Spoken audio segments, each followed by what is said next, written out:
Hi, this is the 5th video in the Incident Investigation Theory and Practice series. There's a lot to cover in this segment. It's going to be on what to do at the scene when you get there. Now, if you're new and this is the first time that you're viewing this series, I suggest you click on this link up here.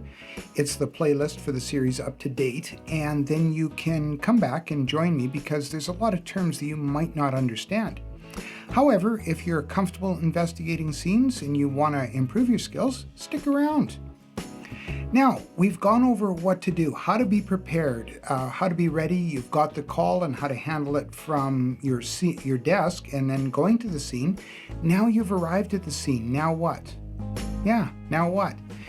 I've made some mistakes in the past, like for instance, just jumping in and starting to take pictures of equipment and machinery without looking at the rest of the scene or considering the people involved.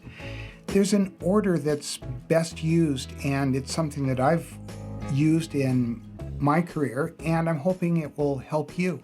So stick around and let's actually get started and go over what to do once you've arrived on the scene. First off, number one, when you arrive at the incident scene, you have to be the voice of order. You have to bring order to chaos, or a lot of times you have to speak sense to bewilderment.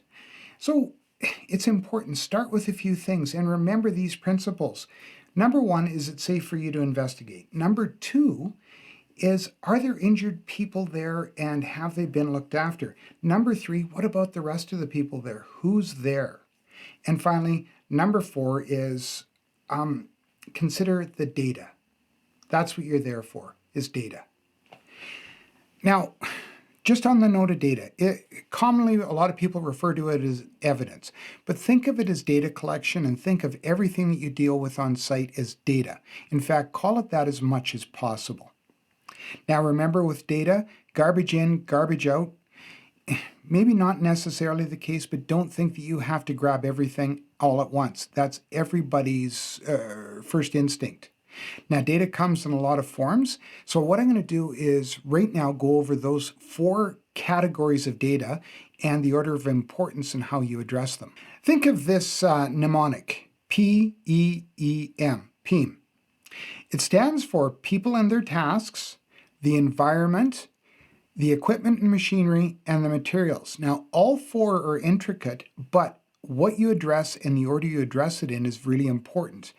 Start off with what's easily influenced to change or can be changed by outside or personal influences. And that's people first, then the environment. So we're going to start with people and environment first, and then go on to equipment and machinery and materials after that. First off, ask anyone who was not involved in the scene whatsoever and came after all of the incident had occurred or even arrived after you to just leave the scene. In fact, what you can do to encourage cooperation is give everybody your card and then ask those of you that arrived after it occurred or have arrived after me, could you please go back to work and then do me a favor, just email me anything that you might think is pertinent or important to the scene. You might end up with a lot of garbage in your inbox, but you do have some cooperation presently and in future. Next thing you want to do is make sure that people who have been injured or however are looked after, then ribbon off the scene. If possible, get a volunteer to ribbon off the scene for you and cordon it off. Think about this. Go at least 1 meter back from the epicenter of the accident, and depending on the incident and how bad it was, maybe 2 or 3 meters. Now, for my friends in the United States, think yards. Next, you want to develop a list of the people in order of their relevance to the situation.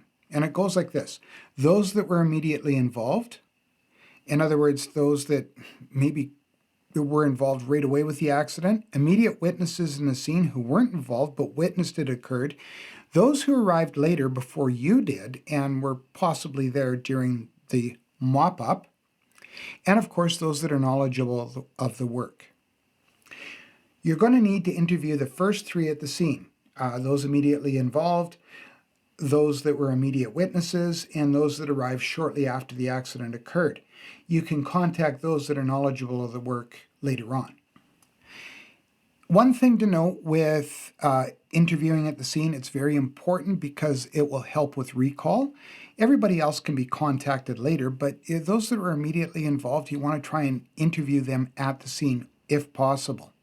Now, one note on interviewing people, don't think you have to hang around outside in the rain and the snow. If you can move inside and view the incident scene from inside and in a sheltered area, that's likely a better move to make. Some considerations with people. First off, number one, you're going to have to be prepared to take notes. So have your clipboard or have a notebook. Make sure that you note the time that you're talking to the person and their full name. If possible, ask to do a recording, whether you use a little handheld recorder or your company smartphone or whatever. People may not be comfortable with you doing a recording, so you may be stuck with taking notes. Be compassionate. Consider the person's emotional state. You might need to take time and you might need to wait and interview people later on if it's been a severe incident scene. People are going to be nervous. They're going to be concerned about blaming, punishments. You need to remind them that you're looking for the truth. You're looking out to find out what happened because your intention is to prevent a future event from occurring, not to blame. People may be angry that it's occurred. They may be angry that you're wanting to investigate right away. They may even challenge your authority or challenge you. The important thing is to be calm, don't rise to any challenge, and reassure the witness or the person that you're talking to as much as possible that your intention is not for blame or anything else. You just want to find the truth. One note on the truth, a lot of times people may think when you keep saying the truth, they might think that you're implying that they're lying. That's not the case. Just make sure that you tell them that you want to collect as much data as possible to form an accurate picture of what occurred. Next important thing is when you're talking to people, don't ask leading questions. An example might be, so when he shut off the forklift, he got off, right? Or when he put the brakes on the forklift, he shut the forklift off, right? Rather than that, say, what occurred when the forklift hit this or did this? Tell me what occurred. And then ask qualifying questions later. Don't challenge their credibility. Just make sure that you're asking them that you're gathering data. That's it. It's important to understand that when you're busy writing and taking notes, you may have to stop and say, hey, can we go back? Can I ask you a qualifying question on this? Or can we go back to this point? I just need to ask a question because I need to clarify things. Don't imply anything, just ask a qualifying question. And a lot of people say, well, there's 5 W's and 1 H or whatever. Ask all the questions you need to get an accurate portrayal of what occurred. So when the person's done with their statement and telling you what happened, if it hasn't been asked already or answered in their statement, where were you at the time of incident in relation to where the incident occurred or where the equipment was? Where were you? If they haven't already answered this question in the statement, what were you doing at the time? Can you think back and tell me what your actions were or what the tasks that you were performing were? Now, thinking back to that, what did you hear? What did you feel? Close your eyes. Tell me if you heard any different sounds or anything. Did you feel any vibrations? Did you notice any wind or breeze or ventilation? What were other conditions with the environment? Were you how was the light? What was the noise? What was the weather like? Anything else that you noticed? What were the involved workers doing at the time? Did you happen to notice that, or did you just turn your head when you heard a noise? Tell me what you perceived.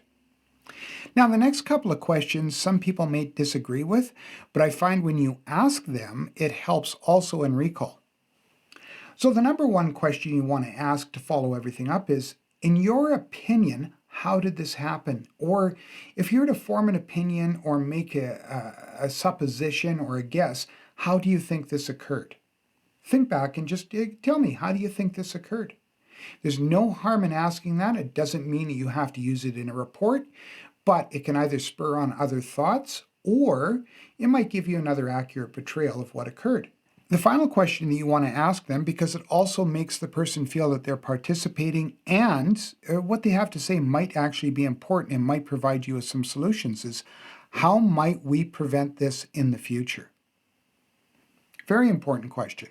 Now, once you're done, let them know that there may be follow-up questions. Ask them for their contact information. If they've got a business card, ask for it. If not, give them your card if you haven't done so already.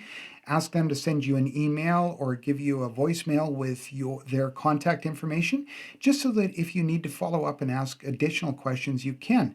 Make sure that you guarantee them you're not going to call them outside of work, because this is considered a work duty, so you'll be just calling them sometime while they're at work. Thank them and ask them, if at all possible, please don't talk to anybody else or share any information until at least 24 hours, or at least until the end of the workday. What that does is it helps their recollection not to influence somebody else's, and it provides you a better opportunity to get an accurate picture. You're not going to be able to stop people from talking, but at least it's a start and it's a good suggestion. The next thing is the environment. Where did the incident occur? Now, if you have floor plans, they're awesome because you can alter them and play around with them and figure out, especially if you're good at CAD or something like that. However, most cases, that's not going to be your luxury. So what you're going to have to do is sketch the scene. Note measurements, distances. Start with the things that are not movable, like walls, floors, ceilings, stuff that's bolted into the floor, etc. Then go with the heavier objects that are movable but don't move too often, such as overhead hoists, cranes, etc. And then look at all of the movable things, the different tools, the equipment or machinery that are on wheels, etc. Note all of their positions. When you're sketching, it's a good idea to try and use graph paper because it helps you to scale everything. But whatever way you're comfortable with sketching, I'll leave that with you. Note other things like worker positions, positions of objects. Don't feel that you can't write in the margins of your paper the weather, the lighting, the sounds that are going on, any sounds of the equipment. You might even need to try and measure sounds. The next thing is using the higher tech way of gathering media. Everybody wants to use their smartphones and take video. I've talked about smartphones in the past. There's a video up here that you can have a look at. It's not so much that, but when you're reviewing all of your footage and all of your media that you've gathered later on, you can spend hours scrubbing back and forth through video. So what I've found that works is take a video around the perimeter and then walk up to the epicenter from the perimeter on the 4 cardinal points. Think north, south, east, and west. Then stop with the video and switch to stills. Videos are helpful because you can voice annotate, but still pictures are really good because you can blow them up and zoom them in without losing a lot of quality depending on what you're using to take the pictures. Once again, take from different angles. If you have rulers or measuring tapes, they help with scale. When you're done taking all your pictures, sampling might be something that needs to occur. Make sure that you did bring your investigation kit. You have your plastic bags, your envelopes, your Sharpies, your chain of custody and lab forms, because you may have to collect all the samples, seal them up, put a signature on them, fill out the forms, and then send them with somebody else to the lab while you're still working at the incident scene. Next, equipment and machinery. Take photos of the equipment and machinery. Take it from different angles. Now, on the note of equipment and machinery, if you're unsure of how to work with it or use it or start it up, make sure that you have an expert or somebody that's well versed in the use of that equipment with you. They can help you with things because there's more to just measuring the equipment than stretching out a tape or taking pictures of it. There's some other important things that you have to consider. Hour meters, both on the dash and on the engine, if applicable. Fluid levels, tire pressures, other things. You might have to turn on lights and different backup beepers and sensors. And so you may have to start up the equipment, but only do so if it's safe. You want to see if all of the safeguards and interlocks are functioning. Once you've done all of it, make all the notes. And if there's a logbook with the equipment, ask to take the logbook, unless, of course, the equipment is able to be put back into service, in which case then you may have to make copies of the logbook for that pertinent day. Next is materials. Now, when you're thinking materials at the scene, a lot of people automatically think chemicals. And yes, by all means, chemicals and other hazardous materials. Note if there's SDS on site or if you can access the SDS and note all of the properties with chemical and hazardous materials. However, there's other things to consider. Building materials such as wall material, wood, lumber, etc. You may have to measure the weight, and you may have to estimate weights, especially if forklifts or hoists have been used. Don't be afraid to ask somebody, and don't be afraid to look up on the internet later on how much like a piece of drywall material might weigh, etc. Now, another thing to note is if you're doing any kind of civil work like road building or whatever the case may be, dirt, sand, gravel, rock, and other fill are considered as building materials, so they should be considered as part of your investigation. Some additional points. Don't think it's like a Hollywood police show, whatever you do. Okay, there are some similarities on the way data's gathered and the process works, but you'll do yourself a disservice and everybody else a disservice if you approach it like that. Okay, your job is to collect data, put all this data together at a later date, we'll be talking about that, and then form conclusions. Okay, be courteous with people and collect the data with some intent and purpose. As I said, avoid using the term evidence. A lot of people think it sounds like you're investigating a crime. So just talk about collecting data. So just to recap everything, secure the scene by taping it off. Look after the people. Those that are injured, make sure that they've got the help that they need or have been whisked off to a hospital as needed. Make sure the scene is safe to approach and deal with. Tape it off and secure it. People, make sure that those that aren't directly involved or have no relevance to the scene provide you with their contact information or ask them to email you, and then just ask them to leave and go back to work. Deal with the relevant people. Make sure that you interview, don't interrogate. Be compassionate. Follow up later as needed. Make sure that everybody around you knows that you're gathering data. Remember chain of custody and shipping to the lab. Think PEEM, P-E-E-M. People, environment, equipment, and materials. Approach the scene in a systematic, orderly fashion. Record everything.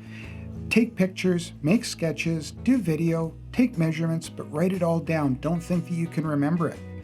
Don't form or share opinions at the scene. Collect the data, make your conclusions later on, and present them in an orderly fashion. And don't worry, that'll be part of the follow-up to this video. Hey, we've reached the end. Do me a favor.